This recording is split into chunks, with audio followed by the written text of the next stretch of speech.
सर्वांना नमस्कार. आपल्या सर्वांचं स्वागत आहे आमच्या यूट्यूब चॅनलवर. आमच्या चॅनलचं नाव आहे खरं काय. तर आज आपण एका अशा व्यक्तीशी संवाद साधणार आहोत किंवा एका अशा व्यक्तीची मुलाखत घेणार आहोत ज्याने आपली संपूर्ण वेळ, दिवस असो वा रात्र, समाजकार्यासाठी वाहून दिलेली आहे.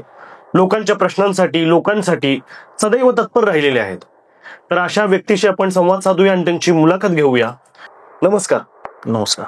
सरांचं नाव सचिन काटकर सर. खर तर सर पेशाने व्यावसायिक आहेत. त्यांचा मिनरल वॉटरचा व्यवसाय आहे.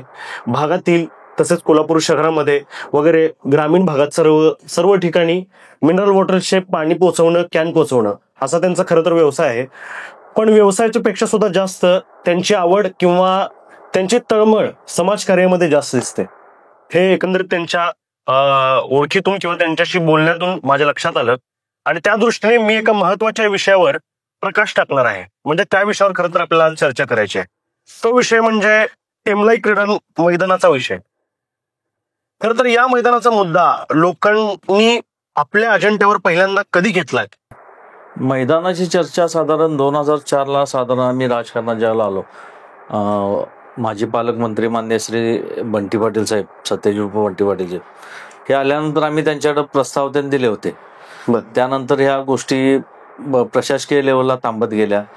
पण 2024 साली असा काहीतरी एक वेगळा विचार झाला किंवा असं एक यंग जनरेशन आणि त्याला सपोर्ट म्हणून सिनियर सिटीजनांनी एक मीटिंग आयोजित केली.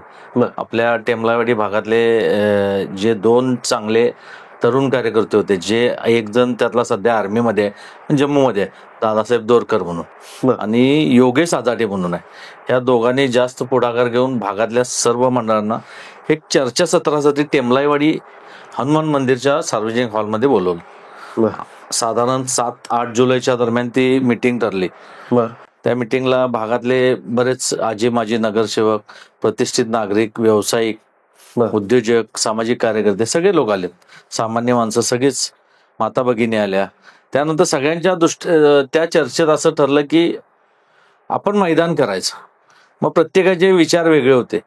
खरं मी माझ्या आणि माझ्या सगळ्या सहकाऱ्यांच्या वतीनं एक प्रस्ताव मांडला की जी आता आपल्या टेमलाईवाडी, विक्रमनगर, उंचगाव ह्या भागामध्ये शासनाचा, महापालिकेचा असणारा जो रिकामा प्लॉट आहे तो एकच आहे. जर उद्या त्या प्लॉटमध्ये किंवा कशाचं आरक्षण पडलं किंवा उद्या त्या प्लॉटला दुसरी काही तर वळण लागलं तर भागातल्या तरुण मुलांना क्रीडांगण हे कधीच मिळणार. त्यामुळे त्या दिवशी असा निर्णय घेण्यात आला, जी जागा रिकामी आहे त्या जागेवर उद्यापासून आपण ॲक्वायरेशन करायचं आणि आपल्याला मैदान बांधायचं. अशी चर्चा झाल्यानंतर दुसऱ्या दिवशीपासून आम्ही तिथं वहिवाट चालू केली. त्यानंतर भागातले बरेच लोक आहेत, म्हणजे आज नावं घेण्यासाठी वेळ कमी पडेल किंवा नावं घेता घेता येणार नाही इतके नाव आहेत. भागातल्या सामान्य ते सामान्य माणसापासून 5 रुपयेपासून 50,000 रुपयेपर्यंत प्रत्येक लहान मोठ्या माणसाने ह्या मैदानासाठी स्वखुशीनं देणगी दिलेली. त्यानंतर आम्ही सगळ्यांनी पुढाकार घेतल्यानंतर आम्ही तिथं ज्या वेळेला सुरुवात केली की आम्ही वहिवाटीला सुरुवात केली किंवा तिथं हे केलं, पूर्ण जमीन काळवट आहे, म्हणजे पूर्ण काळी माती आहे आणि तिथं म्हणजे असं खप डब सगळे असे जमीन एक लेवल नव्हती. त्यानंतर आम्ही असं सगळे बसल्यानंतर आमचे शिवसेनेचे जिल्हा उपप्रमुख राजू जाधव आहेत, माजी नगरसेवक रशीद बारगीर, योगेश आजाटे, सागर पाटील, सुनील क्षीरसागर आहेत, काय माझे कवाळे वहिनी आमच्या माजी नगरसेवक आहेत, नायकडे वहिनी, असे बरेच भागातले माणसं आल्यानंतर असं ठरलं की मुलांनी असं ठरवलं की हे नांगरून घ्यायचं. त्या टायमाला आम्ही प्रत्येकाने स्वतः लोकवर्गणी जमा केली. प्रत्येकाने आमचा पहिला वाटा दिला आणि ते आम्ही जवळजवळ 6.5 एकर पूर्ण नांगरून घेतलं. नांगरून घेतल्यानंतर त्याच्यावर रोटावेटर फिरवून ते प्लेन केलं. ते प्लेन केलं त्यानंतर इतकं म्हणजे बऱ्यापैकी आम्हाला कोल्हापूर महानगरपालिकेचं पण ह्या योगदानात भरपूर मोठं सहकार्य झालेलं आहे. माजी आमदार श्री ऋतुराज पाटील साहेब यांनी आम्हाला, ज्यावेळेला आम्ही ते नांगरण चालू केली त्यानंतर आम्हाला JCBची गरज लागली. JCBची गरज लागल्यानंतर त्यांनी स्वखर्चाने डिझेल, गाडी, मशीन जवळ आम्हाला 25 दिवस त्यांनी स्वखर्चानं आम्हाला दिलं. त्यावेळेला ते विद्यमान आमदार होते या मतदारसंघाचे, दक्षिण विधानसभा मतदारसंघाचे. ओके. त्यांनी आम्हाला भरपूर सहकार्य केलं. अशा प्रकारे सगळ्यांचं सहकार्य होत गेलं आणि मैदानाचं रूप वेगळं झालं. गेल्या 2024च्या मे मध्ये तिथं चांगल्या टुर्नामेंट सुद्धा भरवण्यात आल्या. क्रिकेटच्या टुर्नामेंट झाल्या, फुटबॉलच्या 2-3 टुर्नामेंट झाल्या, लहान मुलांच्या वेगळ्या, मोठ्या मुलांच्या वेगळ्या. त्यानंतर वहिवाट झाली. पण हा भाग पूर्ण काळ्यामध्ये असल्यामुळं पावसाळा चालू झाल्यानंतर तिथं कोणाला येण्या जाण्याचा वाव राहिला नाही आणि आम्हाला पण थोडं असं झालं की आम्ही मैदानापासून लांब होतो. बरोबर. त्यामुळं आम्ही त्यानंतर आम्ही कोर कमिटी निर्माण केली होती. म्हणजे भागातल्या सगळ्यांनी हा करणं भाग वेगळा. खरं करतेवेळी तुम्हाला कोणाचं तरी एक मार्गदर्शन पाहिजे, लीड.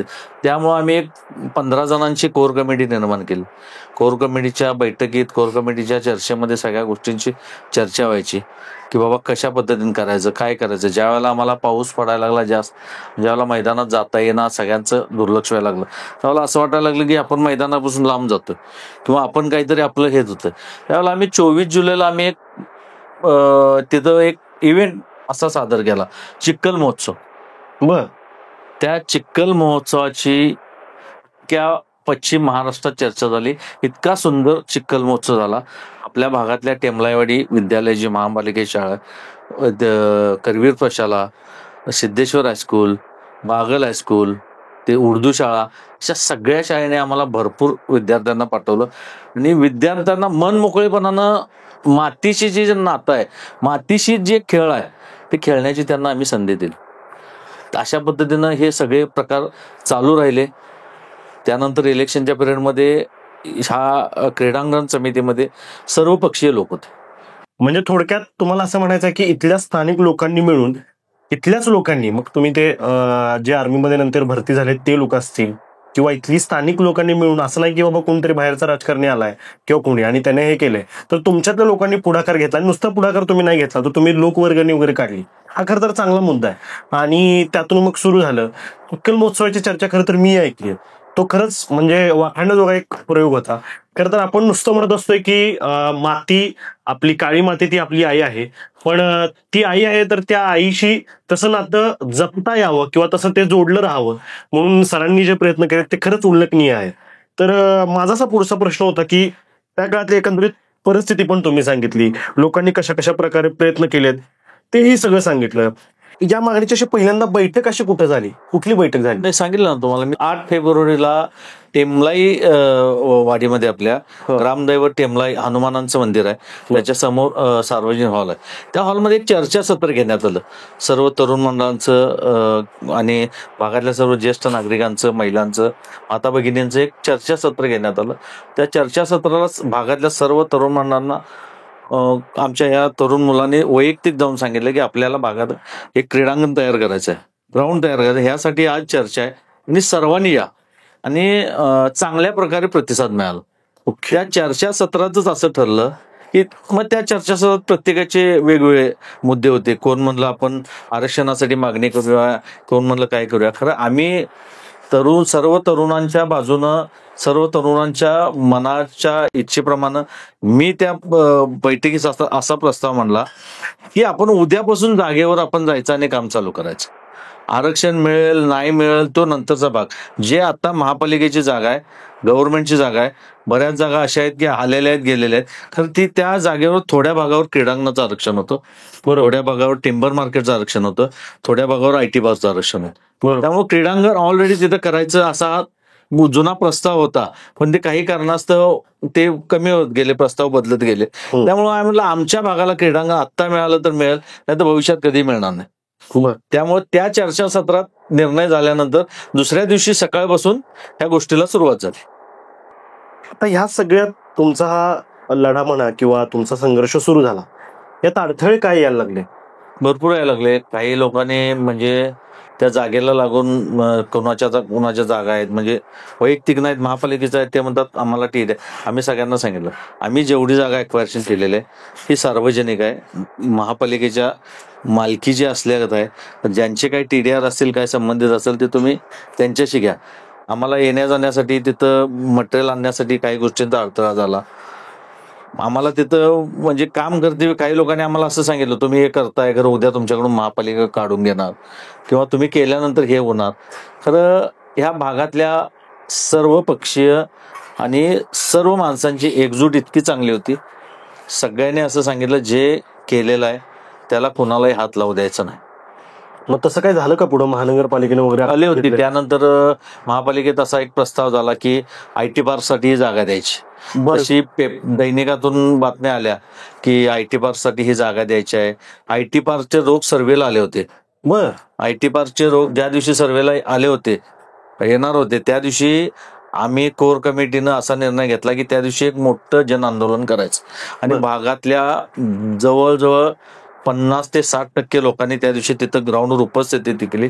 ग्राउंडला पूर्ण साखळी उपोषण केलं आम्ही. भागातल्या सर्व शाळा आल्या होत्या. बर आणि त्या दिवशी मोठं उपोषण झालं. त्या दिवशी त्या IT पार्कचे लोक सुद्धा आले होते. त्यांना सुद्धा आम्ही बाजू समजावून सांगितली. हे क्रीडांगण आमच्या भागासाठी खूप महत्वाचं आहे. आमच्या भावी पिढीसाठी, पुढच्या पिढीसाठी हे क्रीडांगण म्हणजे एक पर्वणी आहे. बरोबर आहे. त्यामुळं आम्ही त्या लोकांना पण समजावून सांगितलं, ते समजावून गेले तिथून. त्यानंतर आम्ही आमचं काम चालूच ठेवलेलं आहे. खरं तर तुमचं मत बरोबर आहे. कारण काय व्हायला लागलंय, हल्ली मोबाईलमुळे किंवा सोशल मीडियामुळे हल्लीची पिढी तशी ती आपोआपच मोबाईल पासून म्हणजे मैदानावरील मातीपासून दूर चाललेली आहे.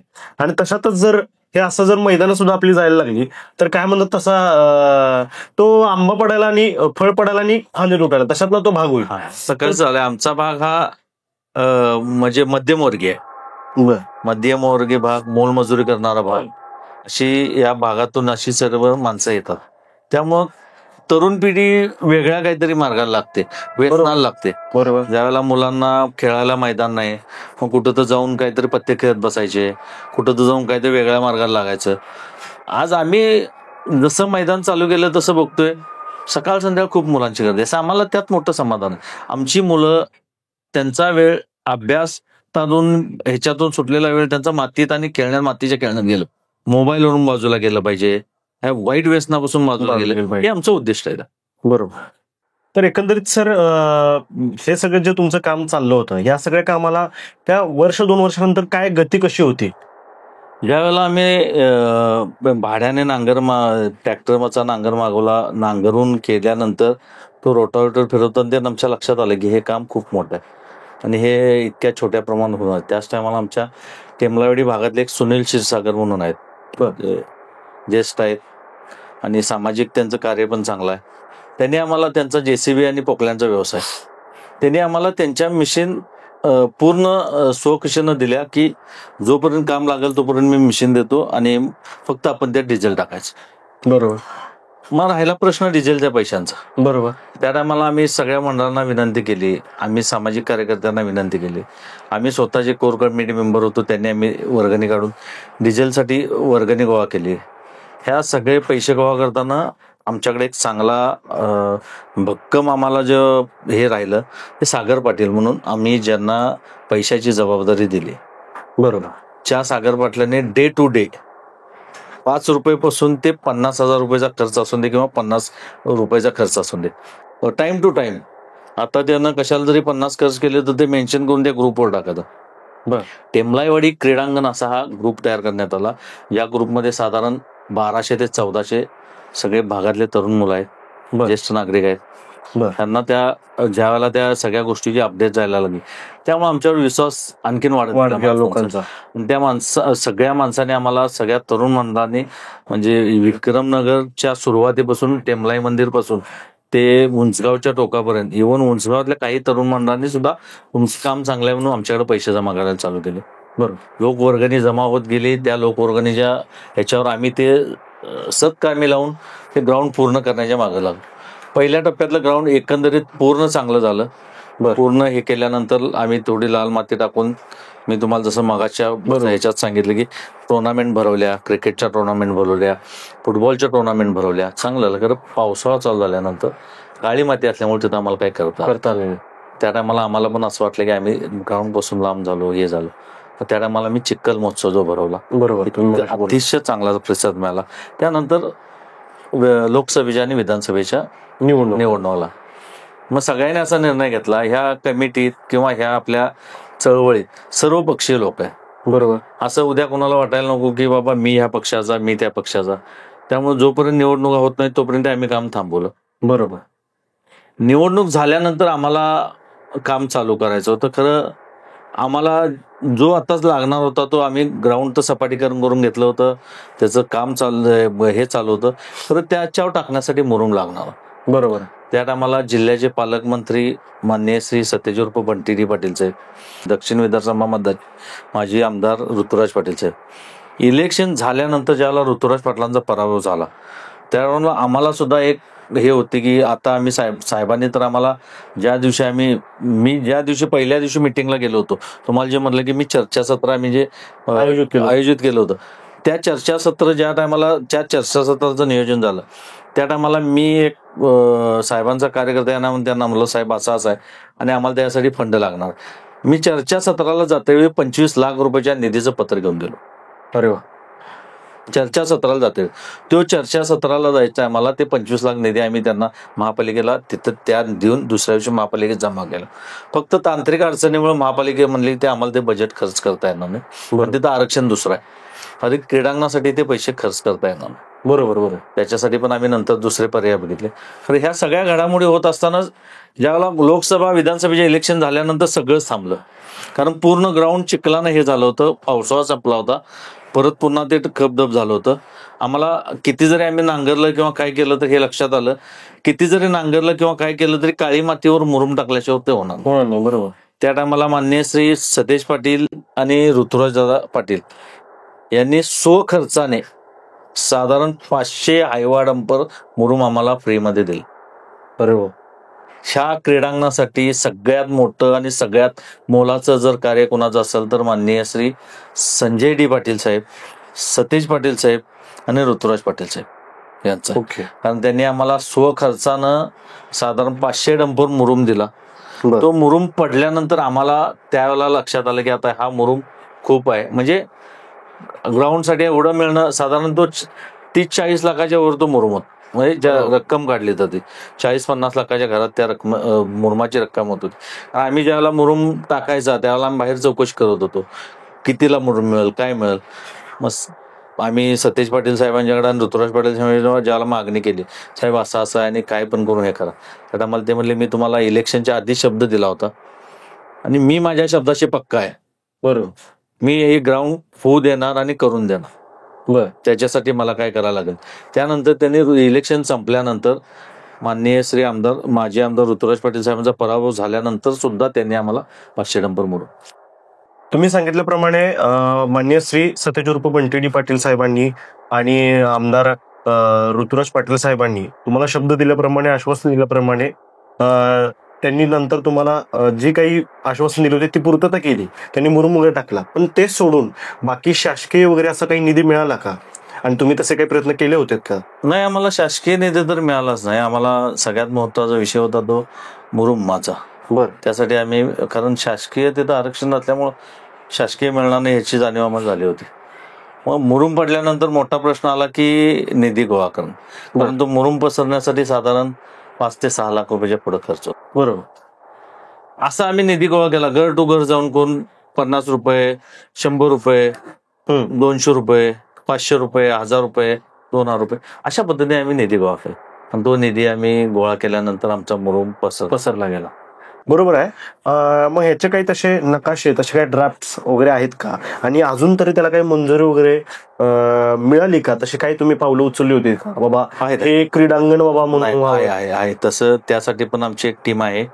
त्यासाठी आमच्याकडे एक मोहसिन शेख म्हणून आहे मुल्ला, तो त्याची जबाबदारी त्याकडे आहे. संतोष उर्फ पिंटू भोसले म्हणून आहेत. ते दोघं कागदोपत्री सगळे जे आहेत. सगळ्यात महत्वाचं आमचा ह्यात सगळ्यात महत्वाचा वाटा आमचे ऍडव्होकेट सुनील धुमाळ म्हणून आहेत, आमच्या कोर कमिटी मेंबर.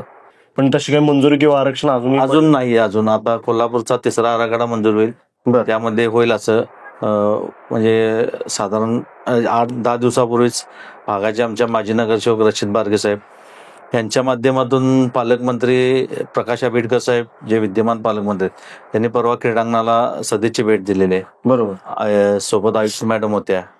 त्यांनी भेट देऊन नागरिकांशी सगळ्यात चर्चा साधलेली आहे, संवाद साधलेला आहे की बाबा ही आमची गरज आहे, त्या काळाची गरज आहे. आणि आमची तुमच्या माध्यमातून तुमची प्रशासनाला पण विनंती आहे की क्रीडांगण ही खूप मोठी गरज आहे. गरज आहे, बरोबर आहे. कारण आज या गोष्टीत एक तुम्हाला गोष्ट सांगायची राहिली. ज्या टायमाला आम्ही पहिल्या स्टेपमधलं क्रीडांगण पूर्ण केलं आणि ज्या टायमाला सपाटीकरण त्यांनी केलं, त्यानंतर आम्ही तुम्हाला जे बोललो टुर्नामेंट त्यांनी भरवलंय, त्या टायमाला काही जे आपले ट्रेनर जे असतात, म्हणजे आर्मी भरती, पोलीस भरतीसाठी जे हे घेतात, ट्रेनिंग देतात. हा, तसे 2 ग्रुप येत होते आमच्या क्रीडांगण सरावसाठी. त्यातल्या 3 मुली पोलीस भरती झाल्या. अरे वा. बर. त्यामुळं आम्ही त्या पद्धतीने पण आम्ही ते 400 मीटरचा ट्रॅक पण आमच्या मुलांनी आमच्या धरलेला आहे. त्या आमच्या क्रीडांगणामध्ये 400 मीटर ट्रॅक बसेल त्या पद्धतीने आमचं ग्राउंडचं चालू आहे. आता शासकीय प्रोसिजर पण चालू आहे. तर आम्ही कोर कमिटी आमच्या माध्यमातून आमचे अजून प्रयत्न चालू आहेत की हे कसं पूर्णत्वात नेता येईल. ओके, म्हणजे आता या प्रयत्नानं यश कधी मिळते ते आपण बघतोय. या प्रकल्पातला किंवा या सगळ्या प्रक्रियेमधला महत्वाचा टप्पा कुठला म्हणता येईल, किंवा काय उदाहरण आहे बाबा ह्याचा सगळ्यात महत्वाची गोष्ट ही आहे? सगळ्यात महत्वाची गोष्ट म्हणजे जे तुम्हाला मला सांगितलं, जून आम्ही साधारण फेब्रुवारी चालू केल्यानंतर मे पर्यंत आमचं चांगलं, म्हणजे चांगले आमच्या तरुण मंडळाने पैसे चांगले दिले, सगळं झालं, ग्राउंड झालं, क्रीडांगण पूर्ण अस्तित्वात. म्हणजे जे आपण जनरली गावाखेड्यातलं किंवा गल्लीतलं जे ग्राउंड म्हणतोय, तसं आम्ही जे ओपन पडीक जागा होती त्याला क्रीडांगणाचं स्वरूप दिलं. बरोबर. क्रीडांगणाचं स्वरूप दिलं, तिथं खेळ चालू झाले, लोक मॉर्निंग वॉकला फिरायला यायला चालू झाले, महिला माता भगिनी सकाळी संध्याकाळी तिथं फिरायला यायला चालू झाल्या. तर ज्या वेळेला पाऊस पडला त्यावेळी ते सगळ्या गोष्टी बंद झाल्या. सगळ्या गोष्टी बंद झाल्या. आपले पण तिथे पावसामुळे चिखल होणार, काय झाला. चिखल महोत्सव जरी आम्ही 1 दिवसाचा भरवला तर ते परत पुन्हा पाऊस झाला तिथं येताच येत नव्हतं. मग त्या टायमाला त्यानंतर परत लागल्या लोकसभा विधानसभेच्या निवडणूक. त्यानंतर आम्हाला असा प्रश्न पडला, आपल्या जागेवर आरक्षण नाहीये. बरोबर. आपल्याला इतक्या मोठ्या प्रमाणात निधी किंवा लोकवर्गणी गोळा होणार नाही, पण आमचा सगळा भाग सामान्य वर्ग आहे. बरोबर. त्या टायमाला आम्हाला खूप मोठा विचार पडला होता. त्या आम्हाला विचारातून आणि त्या सगळ्या संकटातून जर बाहेर काढला असेल तर माननीय श्री सतेज पाटील साहेब आणि माननीय श्री आमदार उत्तमेश पाटील. बरोबर. एकंदरीत तुमच्या मगाचपासून आपल्या संवाद चर्चेतून ते वारंवार तुमच्या तोंडातून नाव येतं, याचा अर्थ त्यांचं ते योगदानच. मी तुम्हाला आता सांगितलं ना, ज्या टायमाला सगळं थांबलं. बरोबर. मी तुम्हाला आता सिलेबस प्रमाणे सांगितलं. आम्ही फेब्रुवारीमध्ये चालू केलं, मार्च मध्ये आम्ही त्याचं ते नांगरण सपाटीकरण ते करून मेला आम्ही ग्राउंड पूर्णत्वात आणलं. म्हणजे जे रेग्युलर जे आपलं सामान्य ग्राउंड आहे ते पूर्णत्वात आणलं, चालू झालं. तर ज्यावेळेला तिथं काळी माती असल्यामुळे जून बंद झालं, तिथनं लोकसभा विधानसभा. मग आम्हाला पण विचार पडला की आता काय करायचं, पुन्हा हे सपाटीकरण करणं तर तेवढाच पैसा घालणार आणि परत तो खर्च होणार. बरोबर. पाऊस पडला की परत येणार.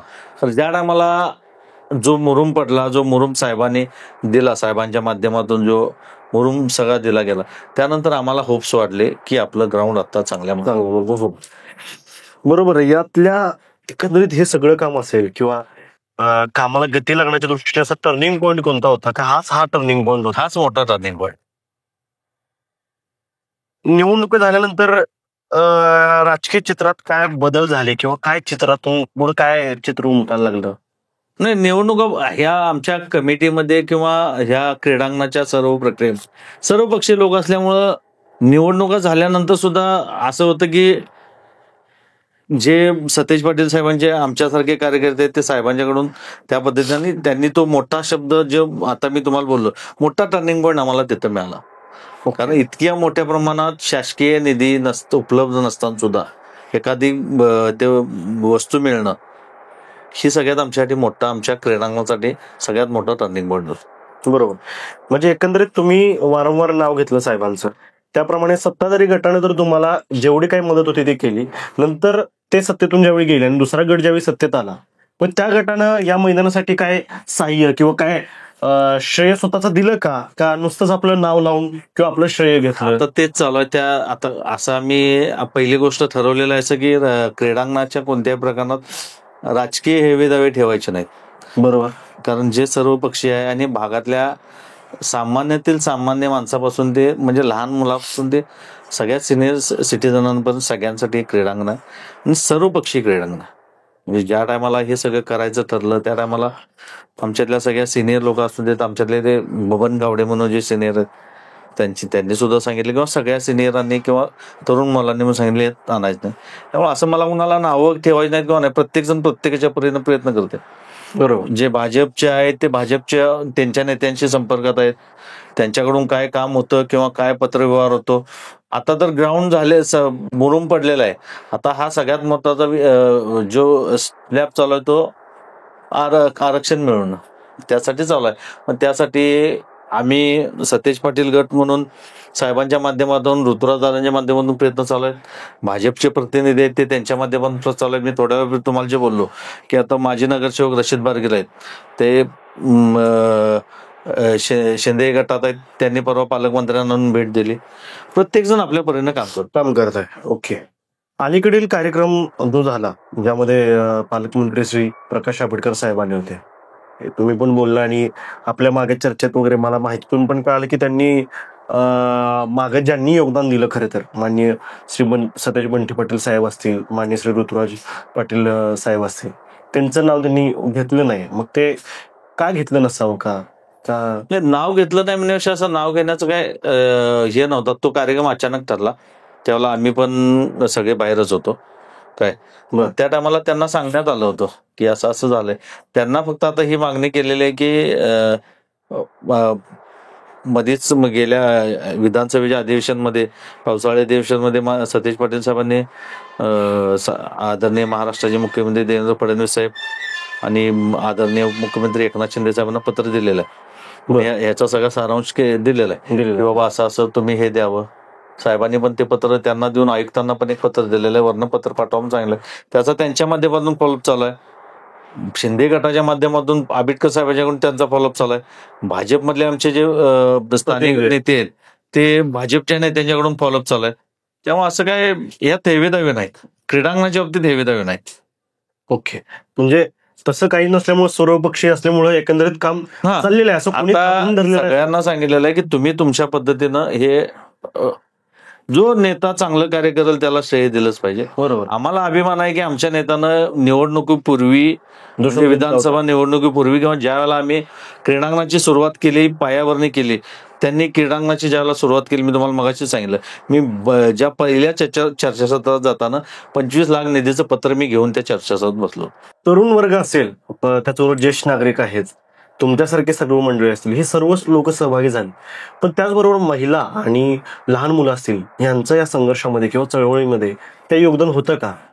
नाही, चांगला प्रश्न तुम्ही उपस्थित केला. त्या चळवळीत योगदान प्रत्येक थरातल्या व्यक्तींचं, महिलांचं, माता भगिनींचं, युवकांचं, ज्येष्ठांचं आहे. त्याच प्रकारे ह्या आमच्या आम्ही आंदोलनाला नाही म्हणणार, आमच्या कामाला चांगली गती देण्याचं काम आम्ही, कारण क्रीडांगण करण्याचं काम हाती घेतलं होतं. बरोबर. आम्हाला ह्या जागेवर क्रीडांगण करायचं आहे, ह्या जागेवर आम्हाला क्रीडांगण चांगलं बनवायचं आहे, हे आम्ही काम चालू केलं. हे काम चालू करताना आम्हाला प्रशासनाच्या वतीनं पण आंदोलन करण्याची वेळ कधी आली नाही. बरोबर. कारण प्रशासनानं, कोल्हापूर महानगरपालिकेनं सुद्धा आम्हाला भरपूर चांगल्या प्रकारे सहकार्य केलं. बरोबर. की महापालिकेच्या काही, मी नावं घेऊ शकत नाही, पण काही वरिष्ठ अधिकाऱ्यांनी ज्यावेळेला आमच्या क्रीडांगणाला भेट दिली, मैदानावर त्यांनी स्वतः येऊन उपस्थित लावली, ते म्हणले की आपल्या उपनगरात चांगला उपक्रम घडलेला आहे आणि ही गोष्ट चांगली आहे. ह्या ज्यावेळेला मी तुम्हाला मध्ये म्हणलं, ज्यावेळेला IT पार्कच्या आंदोलनाचा मुद्दा असेल किंवा चिक्कल महोत्सवचा मुद्दा असेल किंवा झेंडावंदन असेल किंवा क्रीडांगणासाठी कुठले खेळ असेल, प्रत्येक शाळेची, टेमलाईवाडी विद्यालयाचे माननीय श्री पिंगळे सर आहेत, जे मुख्याध्यापक आहेत, आमच्या करवीर प्रशालेचे संभाजी पाटील सर आहेत. म्हणजे संभाजी पाटील सरांचं तर मी एक आवर्जून नाव घेईन, कारण त्यांनी प्रत्येक कार्यक्रमात, म्हणजे क्रीडा स्पर्धा असून देत किंवा काही काम असून दे, इव्हन ज्यावेळेला मोठी मोठी दगडं हे झाली, ते आम्हाला दगडं आम्ही ठरवलं की बाबा प्रत्येक गोष्टीला पैसे आम्हाला शक्य नाहीत, पण आमच्याकडे शासकीय निधी किंवा काय नाही, हे लोकवर्गण आहे. बरोबर. ह्याच्या संगत लोक परिश्रम पण पाहिजे. बरोबर. त्यात आम्हाला भागातल्या सगळ्या शाळेतल्या किंवा सगळ्या लहान मुलांच्या पासून सगळ्यांनी दगडं उचलण्यासाठी सुद्धा भरपूर काम केलं. आणि त्यामुळं या आंदोलनात असा कुठला वर्ग नाही की ज्याने श्रम केलेलं नाही. ह्या म्हणजे कामात, आंदोलन हा शब्द मी मागेच घेतो, आंदोलन आम्ही नाही करत. या आमच्या क्रीडांगण तयार करण्याच्या कामात जे आम्ही पूर्ण करण्याचं ध्येय धरलं, त्या कामात प्रत्येक लहान वयापासून मोठ्यात सहभाग आहे. कारण दगडं उचलण्यापासून, माती गोळा करण्यापासून भरपूर सहकार्य केलं. मी तुम्हाला जे आता म्हणलं, संभाजी पाटील सर यांनी अख्खी शाळा एक एक वेळा पाठवून दिलेले क्रीडांगणावर सगळं काम करण्यासाठी. एकंदरीत तुम्ही मगाचपासून जे सगळं बोलला की त्यामुळे हे एवढ्या सगळ्या लोकांचं योगदान आहे. आणि नुसतं योगदान नाही तर म्हणजे आपण काय म्हणतो तसं लहान मुलांच्यावर आपण जसे संस्कार करू तशी ती मुलं घडत असतात. पण नुसते तुम्ही बाबा एक सांस्कृतिक वारसा किंवा एक क्रीडेचं संस्कार त्यांच्यावर न करता श्रमसंस्कार पण काय असावेत. जर आपल्याला या जागेवर खेळायचं तर या जागेचं काम सुद्धा आपल्यालाच केलं पाहिजे. हे सगळं म्हणजे काही शाळेतील मुख्याध्यापक असतील, विद्यार्थ्यांची मदत असतील, त्यातून सगळं घडून येते. कारण मी आता बघतोय पुणे वगैरे, बॉम्बे ह्यासारख्या ठिकाणी श्रमसंस्कार नावाची कन्सेप्ट लोकांना समजून सांगायला लागते. त्याचे कॅम्प वगैरे, वर्कशॉप वगैरे घेतात. पण आपल्या इथं ते अगदी खुल्या दिनानं किंवा आपोआप होतं. त्यासाठी वेगळे कुठले टॅगलाईन किंवा वर्कशॉप वगैरे घ्यावं लागत नाही. खरं तर हा एक चांगला उपक्रम त्या निमित्ताने घडला. आता आजच्या घडीला या क्रीडांगणाकडून तुम्हा सर्व लोकांच्या काय अपेक्षा आहेत? नाही, क्रीडांगणाकडून अपेक्षा म्हणण्यापेक्षा आमच्या काहीतरी अजून म्हणजे त्या क्रीडांगणाच्या बाबतीत राहिलेल्या आमच्या उणेवा आहेत, जेणेकरून आताचा आम्ही जे मुरुम टाकल्यानंतर त्याचं सपाटीकरण बऱ्यापैकी केलेलं आहे. तर थोडा अजून त्यात बाकी आहे. मग आता पाऊस आहे तरी सुद्धा काही ज्येष्ठ नागरिक, आमच्या माता भगिनी त्यांनी फिरायला येतात. त्याच्यासाठी आम्हाला अजून साईडून ग्राउंडच्या पूर्ण राऊंडला बाकडी ठेवायचे बसायचं. ओके. चालते वेळी, बसते वेळी लोकांना थोडा विश्रांती घेण्यासाठी बाकडी ठेवायचे. लाईटची व्यवस्था करायची आम्हाला. बरोबर. रात्रीच्या वेळी एक चांगलं आमच्या भागातलं किंवा एक चांगला सगळ्यात महत्वाचा विषय, आम्ही ज्या दिवशी क्रीडांगणाचं काम चालू केलं किंवा याची जी सगळी हे चालू केली त्यावेळेपासून आम्ही म्हणजे एक प्रकार आहे आपल्याकडं, म्हणजे ओपन बार किंवा उघड्या हे अशा बसणं आहेत, आम्ही आमच्या क्रीडांगण अजिबात नाही ठेवत. त्यासाठी आमच्यातल्या प्रत्येकाचं श्रेय आहे. आणि मी तुम्हाला मगाचपासून जे सांगितलं त्याच सांगतो, हे क्रीडांगण कुठल्या एकट्याच किंवा माझं म्हणे प्रत्येक जण आपलं म्हणून करतो. त्यामुळे ह्यात राजकीय असून दे, सामाजिक असून दे किंवा काय असून दे, वैयक्तिक असा कोणी ह्यात हेवादावा ठेवला नाही. हे सगळ्यात चांगलं झालं. आज आमच्यात काही जरी मतभेद झाले, तर वैचारिक मतभेद झाले, तर ते आम्ही काही क्षणापुरते बोलून दाखवले किंवा ते न बोलता सोडून दिले. मी असो किंवा आमचे बाकी सगळे कमिटी मेंबर्स असो किंवा आमचे इतर सहकारी असो, त्यामुळे हे क्रीडांगण आमच्यात चांगल्या यशस्वी मार्गावर. एखादी गोष्ट मला जरी खटकली, बाबा हे ना असं वागलं, तर ती मी एक तर समोर बोलून दाखवली किंवा ती सोडून दे, झालं असेल एखादं. कारण एखादं घर असेल तर घरातल्या घरात 4 भिंतीत सुद्धा भांडी वाजतात. बरोबर. हे आम्ही आज गेले 2 वर्ष करतोय. तर यात चांगली गोष्ट हे की आमच्यातल्या प्रत्येकाला एकामेकांनी समजून घेतलेलं, म्हणून हे चांगलं क्रीडांगण आहे. आणि हे सर्वांच्या आशीर्वादानं यशस्वी होऊन एक चांगल्या म्हणजे नावलौकिक असं आंतरराष्ट्रीय दर्जाचं हो, एवढी आमची सगळ्यांची वाटचाल त्या दृष्टिकोनानं आहे. खरं तर मी काही प्रश्न तुम्हाला अशा दृष्टीने विचारणार होतो की राजकीय बदलांचे वगैरे असे विषय आहेत का, किंवा यामध्ये कोणी श्रेय मिळवण्याचा प्रयत्न करते का. पण तुम्ही जे मगापासून आपली जी चर्चा झाली त्यातून हे सर्व मुद्देच खोडून निघले. हा प्रश्न विचारण्याचा बरोबर आहे. राजकीय कसं आहे, मी तुम्हाला सांगितलं, राजकीय आम्ही सगळ्यांना मुभा दिलेला आहे. बरोबर. ज्या पक्षाचा नेता किंवा ज्याचा नेता काम करेल त्यांना त्याचं 100% म्हटलंच पाहिजे की बाबा हे नक्की नाही केलं. बरोबर आहे. त्याला कोणी खोडून किंवा हे कोण खोडतो म्हणला तरी खोडू शकत नाही. त्यामुळं प्रत्येकाला प्रत्येकाची मुभा आहे. त्यामुळं आम्ही सांगतो प्रत्येकाचं यात श्रम आणि प्रत्येकाचं कष्ट आणि प्रत्येकाचं योगदान आहे. बरोबर. आपण मुलाखतीच्या अगदी शेवटच्या प्रश्नाला येऊया. या सगळ्याच्या शेवटी तुमचं प्रामाणिक मत किंवा तुमचा संदेश किंवा तुमचं इथून पुढचं कार्य काय असणार? हेच की आमचं एकच स्वप्न आहे की आमचं हे जे आम्ही क्रीडांगणाचीच म्हणजे एक काम चालू केलेलं, हे काम अशा प्रकारे एक जाऊ की एक आंतरराष्ट्रीय दर्जाच्या क्रीडांगणापर्यंत आम्ही पोहोचू.